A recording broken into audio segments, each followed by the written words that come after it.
Hello friends, कैसे हैं आप सभी। आई नो आप सभी बिल्कुल भी अच्छे नहीं होंगे इस टाइम पे। आप सभी को डर लग रहा होगा कल के पेपर के। आप सभी लोग टेंस होंगे क्योंकि कल है आप लोगों का मैथ्स का पेपर। ठीक है जी, मुझे पता है बच्चों को मैथ्स से बहुत ज्यादा डर लगता है। बाकी अकाउंट्स, लॉ, इको काफी उनको आसान लगते हैं, बट स्टिल मैथ्स उनको डर लगता है। और काफी पिछले 2-3 टाइम से मैं देख रहा हूँ इंस्टीट्यूट भी मैथ्स का जो पेपर है पता नहीं क्या करता है। इंस्टीट्यूट भी मैथ्स का पेपर आपका थोड़ा सा डिफिकल्ट बनाता है, थोड़ा सा आपका टीडियस बनाता है। 100 क्वेश्चंस तो बहुत रेयर ही बच्चा अटेम्प्ट कर पाता है पूरे टाइम पे। बट हमारा फोकस क्या है? हमारा फोकस होना है, हमें पेपर में पास होना है। क्यों?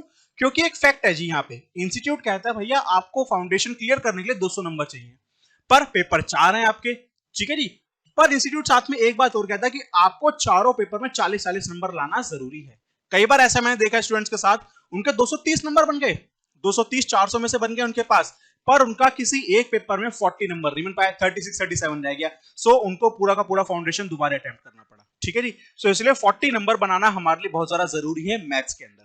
जिन लोगों की अच्छे से तैयारी है मैथ्स की, उनको तो कोई दिक्कत वाली बात ही नहीं है। वेल एंड गुड, बहुत अच्छी बात है, आप लोग की अच्छी तैयारी है। I wish you all the best कि आप लोग 80-90 स्कोर करें मैथ्स के अंदर। बट पहले मैं उन लोगों के ऊपर उनके साथ बात डिस्कस करना चाहता हूं जिनको मैथ्स में डर लग रहा है कि क्या वो पास होंगे नहीं होंगे। देखिए जी, पास होने के लिए आपको चाहिए 40 नंबर। ठीक है जी, मैं सबसे पहले आपसे इस वीडियो में यही बात करने वाला हूं कि आपको वो 40 कैसे अपने सिक्योर करने हैं। मैं पहले, क्योंकि देखिए अभी भी आपके पास लगभग 17-18 घंटे हैं आपके पास पढ़ाई करने के लिए।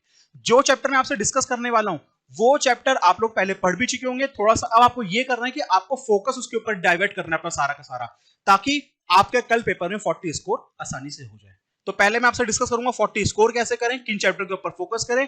देन उसके बारे में बात करूंगा कि जिन लोगों का अच्छी तैयारी है, जिन लोगों ने चैप्टर कर लिए, उनका सीक्वेंस आगे क्या रहना चाहिए। और लास्ट में आपसे बहुत छोटे शॉर्ट में आपसे बात करूंगा कल का पेपर आप लोग कैसे अटेम्प्ट करें।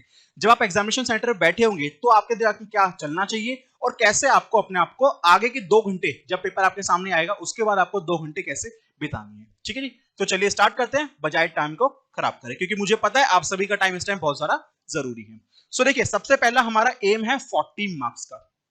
सो जब मैं 40 मार्क्स की बात करता हूं तो मेरे दिमाग में सबसे पहला एक ही चैप्टर आता है जी, वो है chapter number 4, time value of money. मेरे से जब भी कोई स्टूडेंट लेक्चर परचेज करते हैं तो मैं सबसे पहले उनको यही चैप्टर करने की सलाह देता हूं। क्यों? बिकॉज ऑफ दिस चैप्टर, इसकी वेटेज है आपकी 10 से 11 नंबर की। भैया छोटी वेटेज नहीं है, 40 मार्क्स पास होने के चाहिए, उसमें 10 से 11 नंबर क्वेश्चन यहां से आपके आ रहे हैं। 25% आपकी वेटेज एक चैप्टर से आ रही है पास होने के लिए। ओवरऑल सिलेबस में 10% इसकी वेटेज है, तो ये तो शुरू से आपकी तैयारी होनी चाहिए चैप्टर की। और नहीं है, आपको थोड़ा बहुत आता है, तो मैं आपसे रिक्वेस्ट कर रहा हूं कि आप लोग अभी बैठिए और इस चैप्टर को 2 से 3 घंटे लगा के simple interest, compound interest, effective rate, annuity due, annuity regular, उनकी प्रेजेंट वैल्यू, उनकी फ्यूचर वैल्यू, वो सबके फॉर्मूले टिप्स पे याद कर लीजिए।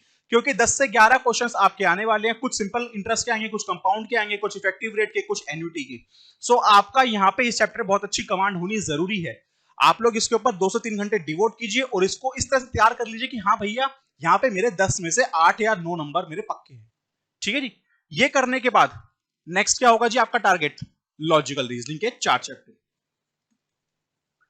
देखिए, आप सभी को पता है लॉजिकल रीजनिंग कोई फॉर्मूला नहीं है, कोई कुछ नहीं है इसका सिर्फ एक ही तरीका है, आपने कितने अभी तक क्वेश्चन को सॉल्व करा हुआ है। क्योंकि जितने ज्यादा क्वेश्चन आपने सॉल्व करेंगे उतना ज्यादा आपको एक ट्रिक पता चली होगी, किसमें हम क्या ट्रिक यूज कर रहे हैं, किसमें क्या ट्रिक यूज कर रहे हैं। वो ट्रिक आपके दिमाग में होगी तो आप पेपर में उसको ट्राई कर पाओगे। क्वेश्चन आपके सामने आएगा, आप उसको देखोगे, समझोगे, हाँ भैया ये ट्रिक मैंने उस क्वेश्चन में लगाई थी, ट्राई करके देखता हूं। यहाँ पे ट्राई करोगे, आंसर निकल जाएगा, आपका हो गया काम खत्म। सो ये सभी आप सभी को पता है 20 मार्क्स का है आपका, 4 चैप्टर है आप लोगों के यहाँ पे।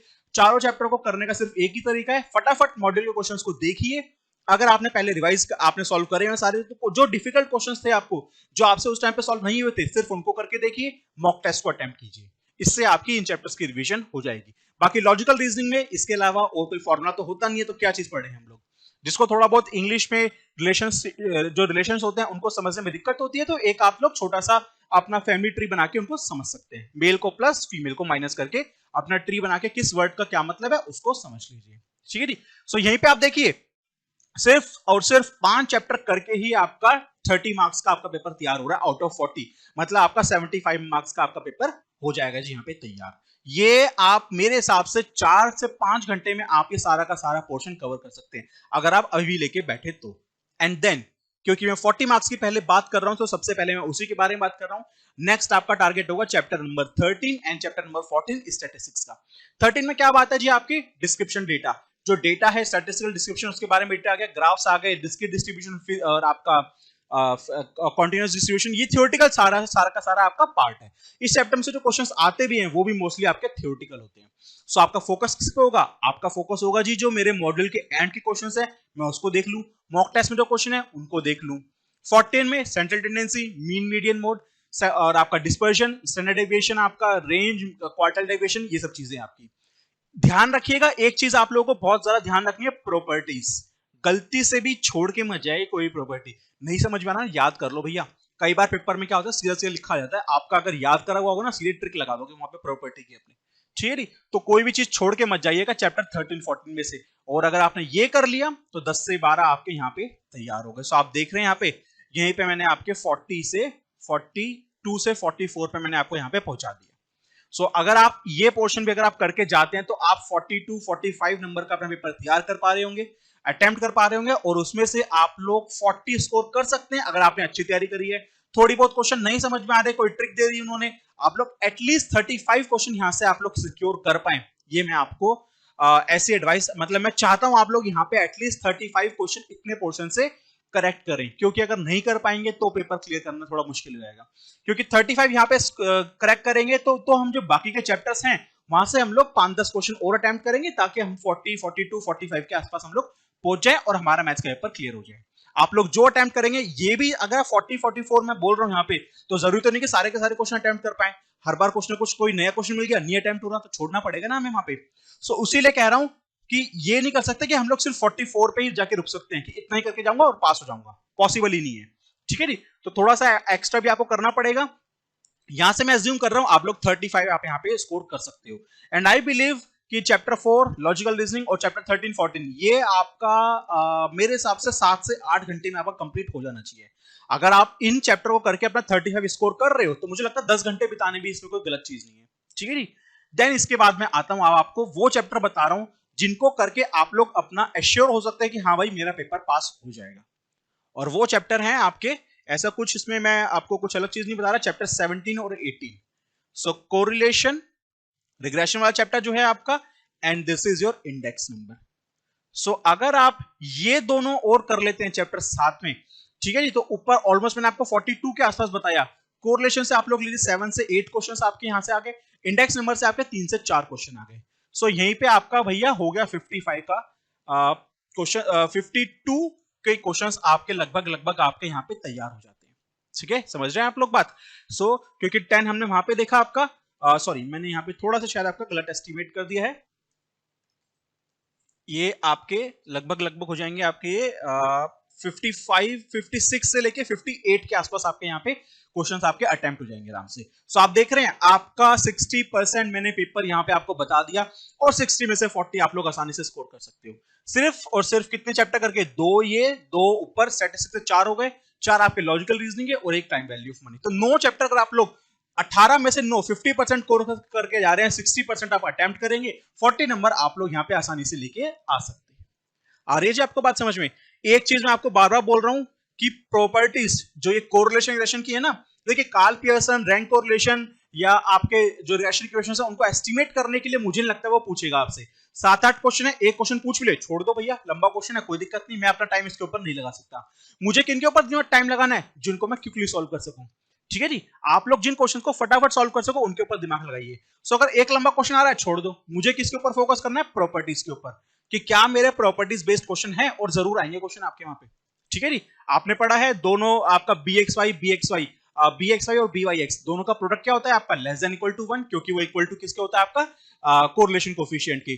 इस तरह की properties, change of scale, change of origin, वो आपका हर जगह है। मीन मीडियन मोड, सेंटर आपका डिस्पर्जन के अंदर, आपका कोरिलेशन के अंदर, आपका रिग्रेशन के अंदर, सबके अंदर है आपका कोई ना कोई क्वेश्चन जरूर आएगा जी उस चीज का, चाहे वो मीन मीडियन मोड में पूछे, चाहे कोरिलेशन रिग्रेशन में पूछे, पूछेंगे जरूर आपसे वो, ठीक है जी। सो सारी की सारी स्टैटिस्टिक्स के अंदर प्रॉपर्टीज को बहुत अच्छे से याद कर लो, टिप्स पे होनी चाहिए आपके। अगर ये सब चीज टिप्स पे हैं आपके, तो मैं अश्योर कर सकता हूं कि आप कल का पेपर क्लियर करने वाले हो। इतने टॉपिक से ही, इतने पोर्शन से अगर आप कर लेते हैं, इतना पोर्शन अच्छे से करके जा रहे हैं, तो आपका कल का पेपर क्लियर है, पक्का क्लियर है आपका। आप लोग पक्का 40 नंबर लेके आएंगे, 40 या 40 से ज्यादा डिपेंडिंग अपॉन योर अंडरस्टैंडिंग, और आप लोग पक्का फाउंडेशन में अपना क्लियर कर जाएंगे। सो यहां तक अभी तक मैंने वो बातें बताई कि आपको 40 स्कोर करने के लिए, ठीक है जी। बट मैं थोड़ा सा वो बातें और करना चाहता हूं उन लोगों के लिए जिनको ये सब टॉपिक जिनको अच्छे से आता है, जिनको मैथ्स अच्छे से आती है, जिन्होंने अच्छे से तैयारी करी है अपने पीछे 4-5 महीनों के अंदर। सो वो लोग क्या करें, वो लोग भी सबसे पहले यही सब चैप्टर्स को रिवाइज करें। एंड आई एम श्योर आप लोगों ने काफी कुछ रिवाइज कर भी लिया होगा, क्योंकि कल आपका लॉ का पेपर था और काफी एक दिन लगभग आपका बीत चुका है, तो आप लोग काफी कुछ रिवाइज कर चुके हैं। सो इनमें से जो चीज आपने रिवाइज कर ली बहुत अच्छी बात है, आप लोग लगभग 60 के आसपास पहुंच चुके हैं। देन आप लोग क्या करेंगे, प्रोबेबिलिटी एंड प्रोबेबिलिटी डिस्ट्रीब्यूशन, उससे क्या हो गया, आपकी स्टैटिस्टिक्स आपकी हो जाएगी कंप्लीट, ठीक है जी। ये दो चैप्टर करके आपके दो चैप्टर 10 से 12 नंबर के आपके आते हैं। तो यहां पर तक अगर आपने कर लिया, आप 70 मार्क्स तक पहुंच गए। 20 number logical reasoning, 40 number statistics और 10 number time value of money. तो 100 में से 70 मार्क्स का आपका पेपर यहाँ पे तैयार हो गया। जिसको ये चीजें आती हैं वो लोग इजीली इसमें 55 के आसपास स्कोर कर सकते हैं। 15 क्वेश्चंस का मैंने आपको ग्रेस दे दिया, नहीं आ रहा छोड़ दीजिए, ठीक है जी। अभी एक चीज बहुत जरूरी बताने वाला हूं, वीडियो के लास्ट में बताऊंगा आप लोगों को कि कल का पेपर कैसे करना है, ठीक है जी। वहां पे मैं बताऊंगा कि कितने क्वेश्चन छोड़ने हैं, कितने क्वेश्चन अटेम्प्ट करने हैं। ऐसा कोई लॉजिक नहीं है, कोई रूल नहीं है इसका, बट एक अंडरस्टैंडिंग वाली बात है, वो भी बात करता हूं आप लोगों से। सो यहाँ पे हमारा हो गया 70 मार्क्स का तैयार पेपर, ठीक है जी। अब जिन लोगों को अच्छी कमांड है, जिनको नहीं है भैया वो तो ऊपर तक 60 मार्क्स तक की तैयारी करें। जिनका प्रोबेबिलिटी समझ में आती है वो इसको और तैयार कर लें, ताकि उनकी और अच्छे से उनका अच्छा स्कोर आ जाएगा, उनका 50 प्लस स्कोर आ जाएगा। ऊपर तक करोगे तो 40 प्लस आएगा, ये और कर लोगे तो 50 प्लस आ जाएगा आपका, ठीक है जी। अब अगर आपको लगता है कि सर मैं तो कंफर्टेबल हूं सब चीजों से, अब मैं क्या करूं, अब आप लोग क्या करेंगे, चैप्टर नंबर कीजिए सबसे पहले 8 डिफरेंशिएशन इंटीग्रेशन। सीधा सीधा फॉर्मूला है, सारे फॉर्मूले याद कीजिए, याद होंगे भी आप लोगों को, रिवाइज कीजिए। सीधे सीधे क्वेश्चन आने वाले हैं आपके डिफरेंशिएशन इंटीग्रेशन से। कोई एक क्वेश्चन आ जाएगा आपका मार्जिनल कॉस्ट मार्जिनल रेवेन्यू के ऊपर, बाकी सब आपके जनरल सिंपल क्वेश्चन ही आने वाले, लॉगरिथम, एक्सपोनेंशियल, चेन रूल, वही सब आपके यहां से क्वेश्चन आने वाले हैं, ठीक है जी। ये हो गया चैप्टर 8 आपका। देन कीजिए आप लोग चैप्टर 6 एपीजीपी। 4 चीजें करनी है आपको, arithmetic progression, arithmetic series, geometric progression, geometric series. तो 4 चीजें आप लोग को याद करनी है खाली वहां पे, ठीक है जी। और बाकी उनके बेसिस पे क्वेश्चन है। आई एम श्योर जो यहाँ पे ये इन चीजों को कर रहा है वो पहले इन चीजों को चैप्टर को रिवाइज कर चुका है। एक बात जरूर ध्यान रखिए, कोई भी चीज नई चीज को बिल्कुल मत छुइएगा इस टाइम पे, जो पढ़ा हुआ है वही छुइएगा। नए चीज के अंदर हाथ मत डालिएगा, हाथ जल जाएंगे आपके, ठीक है जी। आग है ये, आपके जो नए चैप्टर्स है ना वो आपके लिए इस टाइम आग का काम करेंगे। गलती से उनके ऊपर पढ़ने जाओगे ना तो हाथ में आग में हाथ जल जाएंगे आपके, ठीक है जी। कोई आपका दोस्त बोले ना भैया ये वाला प्रॉपर्टी याद कर ले चैप्टर की, आपने शुरू से वो चैप्टर पढ़ा ही नहीं है, तो उसे बोलो भैया कोई बात नहीं, मैंने तो अपना ये पोर्शन कर लिया 60 नंबर का तैयार, मैं कल पास होने वाला हूँ, ठीक है जी। तो अपनी उन चीजों के ऊपर फोकस करो जो आप लोग शुरू से पढ़ते हुए आ रहे हो और जिससे आप कल अपना स्कोर अच्छे से कर पाओ। तो चैप्टर 8 करा आपने, चैप्टर 6 करा, फिर आप लोग चैप्टर 7 कर सकते हैं, फिर chapter 1, chapter 2 and chapter 3। Last में चैप्टर 5 बोल रहा हूं क्योंकि परम्यूटेशन कॉम्बिनेशन ज्यादा स्टूडेंट्स उसमें कंफर्टेबल होते नहीं है। अगर आप कंफर्टेबल है बहुत अच्छी बात है, वेरी वेरी गुड। बट मैं ये कहूंगा अगर आप कंफर्टेबल नहीं है तो चैप्टर को बिल्कुल आखिरी में ले जाइए। 3-4 क्वेश्चन आने हैं खाली वहां से आपके, उसके ऊपर उसके चक्कर में अपने बाकी चैप्टर्स को खराब मत कीजिए। चैप्टर 8 सीधा फॉर्मुला बेस्ड है, चैप्टर 6 सीधा फॉर्मुला बेस्ड है, थोड़ा बहुत ट्रिक आता है इसके अंदर बट आप लोग इजीली मैनेज कर सकते हो। चैप्टर 7 ध्यान रखिएगा, गॉफ और फॉग वाले जो आपके क्वेश्चंस है बहुत इंपॉर्टेंट है जी, आ सकता है क्वेश्चन इसके अंदर से, तो इसको तैयारी करके जाइएगा इसके अच्छे से। बाकी जो आपके वेन डायग्राम होते हैं उनको अच्छे से तैयार कीजिएगा। Chapter 1 ratio, proportion, indices and logarithm. तो आप लोग एक काम भी कर सकते हैं कि चैप्टर 1 को पहले करनी है, 2 पहले कर लीजिए और फिर 1 बाद में कर लीजिए। 2 में आजकल सिर्फ आपका क्वाड्रेटिक इक्वेशन रह गया, तो पहले 2 कीजिए, क्वाड्रेटिक इक्वेशन कीजिए, उसमें sum of roots and product of roots very very important है, उसको जरूर करके जाइएगा। एंड देन आप लोग आइए 1 के ऊपर, ठीक है। तो जैसे जैसे आपके पास टाइम बच रहा है और जो चीजें आपने पहले पढ़ी हुई है उन्हीं को पढ़िए। मैं बार बार बोल रहा हूं कोई भी नई चीज के अंदर हाथ मत डालिएगा, हाथ जल जाएंगे आप लोगों के। तो इनमें से जो सीक्वेंस मैं आपको बता रहा हूं, ये सिर्फ मैं आप लोगों को सीक्वेंस लिख रहा हूं। अब इसमें से क्या आपने पढ़ा हुआ है क्या नहीं पढ़ा हुआ है वो आप लोगों को देखना पड़ेगा एक बार, ठीक है जी। सो ये मेरा सीक्वेंस है, परम्यूटेशन कॉम्बिनेशन। अगर आप कंफर्टेबल हैं तो बहुत अच्छी बात है, नहीं है तो छोड़ दिए चैप्टर को, कोई दिक्कत नहीं है, ठीक है जी। तो ये जो सारा चीज मिला के है ना, ये आपकी 30 नंबर की है। तो 7 चैप्टर है 30 नंबर का, तो मोर और लेस सब 3-4 नंबर के, कुछ सब चैप्टर्स आपके 3-4 नंबर के हैं। तो जितने चैप्टर करोगे उतना आप 3-4 क्वेश्चंस आप लोग अटेम्प्ट कर पाओगे, ठीक है जी। तो पास होने के लिए मैंने आपको टेक्निक बता दी कि किन चैप्टर को आपको पढ़ना है। 60, 58 का आप लगभग तैयारी करके जाओगे, 40 आप वहां पे स्कोर कर सकते हो। प्रोबेबिलिटी अगर आप और कर लोगे तो क्या हो जाएगा, आपका 70 का आपकी प्रिपरेशन हो जाएगी, आप लोग 50 प्लस स्कोर कर सकते हो। और अगर बाकी ये मैथ्स अगर जो कंफर्टेबल है, जो रिवीजन कर चुका अच्छे से, स्टार्टिंग से पढ़ाई कर रहा है, वो इन सब चैप्टर्स को भी करता होगा, आता भी होगा, और वो इजीली आगे अपना अच्छा 70, 75, 80 प्लस भी स्कोर कर सकते हैं। ठीक है। एक चीज मैं यहाँ पे बताना चाहूंगा, कई बार क्या होता है बच्चे को प्रोबेबिलिटी समझ में नहीं आती, बट उनको यहाँ पे मैथ से कुछ चैप्टर्स आते हैं, तो वो लोग क्या करें, आपको प्रोबेबिलिटी नहीं आती, छोड़ दीजिए। आप लोगों को जो मैथ्स में यहाँ पे चैप्टर आता है, आप लोग उसको रिवाइज कर लीजिए ना, अल्टीमेटली आप वही 70-80 क्वेश्चन अटेम्प्ट कर लोगे आराम से। सो हमारा एम क्या होना चाहिए, जिनको देखिए मैथ्स से थोड़ा डर लगता है, वो लोग 60 क्वेश्चंस को तैयार करके जाइए। जिनको मैथ्स अच्छा लगता है, थोड़ा समझ में आता है, वो लोग जो चैप्टर कर चुके हैं उन चैप्टर्स के ऊपर फोकस कीजिए और उन चैप्टर्स को करके जाइए। सो ये हमारा स्ट्रेटेजी होनी चाहिए। मुझे पता है काफी कम टाइम रह गया है, इसलिए बार बार बोल रहा हूं, जो चैप्टर करे हैं उन्हीं के ऊपर फोकस कीजिए। सबसे पहला टारगेट है हमारा 40 स्कोर करने का, उसके लिए मैंने आपको चैप्टर बता दिए। अगर जिस बच्चे को वो चैप्टर नहीं आते, उसको नीचे के चैप्टर भी नहीं आते होंगे, ये मैं श्योरिटी से कह सकता हूं। ऐसा कोई बच्चा नहीं होगा जिसको टाइम वैल्यू ऑफ मनी नहीं समझ आता या मीन मीडियम मोड समझ नहीं आता, बट उसको यहाँ पे कुछ समझ में आता है, प्रोबेबिलिटी समझ में आती है, ऐसा कोई बच्चा नहीं होगा। जो स्टार्टिंग में चैप्टर मेंशन करे हैं वो ऐसे चैप्टर हैं कि सबको समझ में आते ही होंगे। ठीक है जी, तो वो समझ में आते होंगे तो आप पास हो गए, वो नहीं समझ में आते, इनमें से कोई समझ में आने के चांस ही नहीं है, क्योंकि ये थोड़े से उनसे हाई लेवल के चैप्टर्स हैं। जो आपका बाकी ये 8 1 2 3 4 1 2 3 5 6 7 8 ये आपका टाइम वैल्यू ऑफ मनी के कंपैरिजन में काफी डिफिकल्ट है। ठीक है, प्रोबेबिलिटी और प्रोबेबिलिटी डिस्ट्रीब्यूशन ये आपका मीन मीडियन मोड के कंपैरिजन में डिफिकल्ट है। ठीक है जी, सो इसीलिए मैं यही बात इसलिए बोल रहा हूं कि जो उनको पहले वाले चैप्टर समझ में आ गए वो पास हो गए, जिनको वो भी नहीं आते उनको ये भी नहीं आता होगा। तो अगर आपका पहले वाला आता है तो आप यहाँ पे आगे बढ़िएगा, नहीं आता और या थोड़ा कम आते तो उसी के ऊपर फोकस कीजिए और अपने इस तरह से तैयारी करके कि 40 कल मैं 60 का अटेम्प्ट करूंगा, 40 मेरे वहां पे बच जाएंगे। ठीक है जी, तो ये सीक्वेंस मैंने आपसे यहाँ पे शेयर कर लिया। अब बजाय ज्यादा आप लोगों को टाइम लेने के, मैं आपको एक छोटी सी चीज आपसे डिस्कस करता हूं, जो कि है मेरी बेसिकली आपके साथ ही, कल जब आप पेपर में बैठे होंगे, आपके सामने क्वेश्चन पेपर आएगा और आपके पास 120 मिनट्स होंगे, तो आप लोग क्या करेंगे। देखिए, कुछ नहीं है, घबराने की सबसे पहले कोई दिक्कत नहीं है, आप बिल्कुल भी घबराइएगा मत, क्योंकि बच्चे जब जब वो पहला कोई क्वेश्चन देखते हैं 4-5 और वो उनको नहीं आते, वो अपनी जो एक उनके अपने अंदर, हमारे अंदर एक अपने आप में एक जो हमारा एक स्ट्रेंथ होती है ना हमारी, हम वो लूज कर जाते हैं। हमें जो चीज उसके बाद आती भी होगी ना, वो भी हम लोग गलत कर रहेंगे और उस चक्कर में हम लोग अपने 15-20 आधा घंटा लगभग हम लोग अपना खराब कर देते हैं। इसीलिए मैं कह रहा हूं, सबसे पहले स्टार्टिंग में वो क्वेश्चन देखिए जिसपे आप 100% कॉन्फिडेंट हो। जैसे मैंने आपको 58 नंबर का स्टार्टिंग में बताया, वो चैप्टर जब आप लोग तैयार करके जा रहे हैं तो आप सबसे पहले सिर्फ उसी के क्वेश्चंस को अटेम्प्ट कीजिए। ऐसा बिल्कुल मत कीजिए कि चलिए 1 नंबर क्वेश्चन से करता हूं, जो समझ में आ रहा होगा वो करूंगा, बिल्कुल मत कीजिएगा। जो चैप्टर अच्छे से पढ़ के जा रहे हो सिर्फ उसके क्वेश्चन सबसे पहले अटेम्प्ट करो, टाइम बचेगा तो बाकी को देखेंगे। ठीक है, दूसरी बात, ये बिल्कुल मत सोचिए कि सर कह रहे हैं कि भैया आपको 50 क्वेश्चन करने 60 ही अटेम्प्ट करने हैं, बिल्कुल नहीं कह रहा मैं ये कह रहा हूं कि आपको तुक्के नहीं मारने हैं, आपको सिर्फ वही क्वेश्चन अटेम्प्ट करने जिसमें आप कॉन्फिडेंट हो। ये मत सोचेगा कि 100 क्वेश्चन है, चलो भाई अक्कड़ बक्कड़ बम्बे वो 80-90 पूरे छू, बिल्कुल मत कीजिएगा, गलती से ही मत कीजिएगा। मैंने कई बार बच्चे देखे हुए, मेरा अपना स्टूडेंट है जो कि जुलाई 21 का जो एग्जाम हुआ था, 43 क्वेश्चन अटेम्प्ट करके आया था जी, 43 और 40 नंबर उसके आ गए थे जी, वो पास हो गया था उसके अंदर। एक बच्चे ने 59 क्वेश्चन अटेम्प्ट किए थे, उसके आए थे 49 नंबर। तो इसीलिए कह रहा हूं, एक्सेस क्वेश्चन अक्कड़ बक्कड़ बम्बे वो बिल्कुल मत कीजिएगा, क्वेश्चन सारे पढ़िएगा, इसको मैं बिल्कुल भी आपको इतराज नहीं कर रहा। क्योंकि कई बार क्या होता है, हम लोग इतने इस लेवल तक आ चुके हैं, हमारा माइंड का जो लेवल है वो इतना है कि हम लोग कई बार, मैथ्स का पेपर है, हम लोग कई बार कुछ चीजें पढ़ के भी अपने आप, ऑप्शंस को देख के भी कई बार अपने आप उन चीजों को ठीक कर पाते हैं। सो पढ़ना सारे क्वेश्चन है, अटेम्प्ट वो करने जिसपे हम लोग श्योर हो।